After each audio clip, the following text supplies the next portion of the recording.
Hello students, my name is शैली शर्मा। हम आज बात कर रहे हैं व्यंजन की। ये मैंने बहुत बड़ी वीडियो नहीं बनाई, बहुत छोटी सी वीडियो, आई होप आपको पसंद आएगी। व्यंजन में हम किसकी बात कर रहे हैं? अघोष, सघोष, अल्पप्राण और महाप्राण की। आपको ध्यान रखना है कि अघोष, घोष का मतलब क्या होता है? साउंड।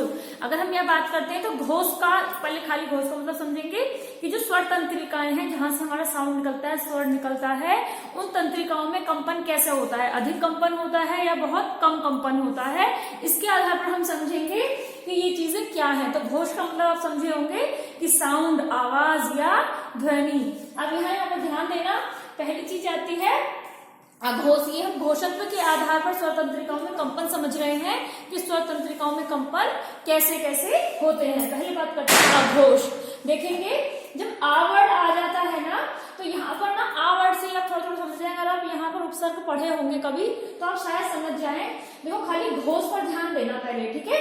अब ये थोड़ा उल्टा है, आ का मतलब अधिक भी होता है और आ का मतलब अल्प भी होता है।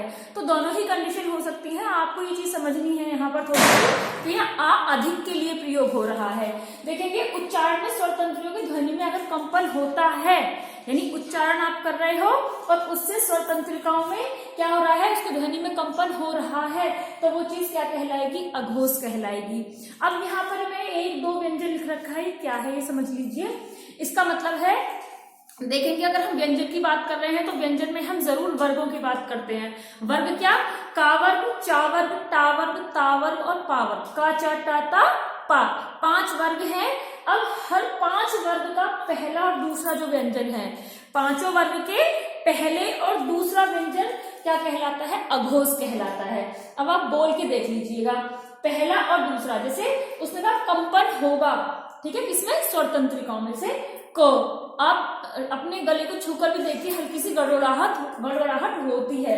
क, ख, च, छ, ट, ठ, त, थ, प, फ, ठीक है। पहला और दूसरा व्यंजन क्या कहलाता है भाई? अघोष कहलाता है। उसके बाद बात आती है सघोष की या घोष की। अगर पूछे घोष तो कंफ्यूज नहीं होना है आपको, और सघोष पूछे तो भी कंफ्यूज नहीं होना है। जिसमें कंपन ना हो, कंपन होगा आ माने अधिक, ऐसे सोच सकते हो। जिसमें कंपन हो वो अघोष, जिसमें कंपन नहीं हो वो सघोष या घोष। अब ये बड़ा इजी है समझना। अगर पहला दूसरा अघोष है तो जाहिर सी बात होगी कि तीसरा, चौथा, पांचवा क्या होगा? सघोष होगा। कैसे?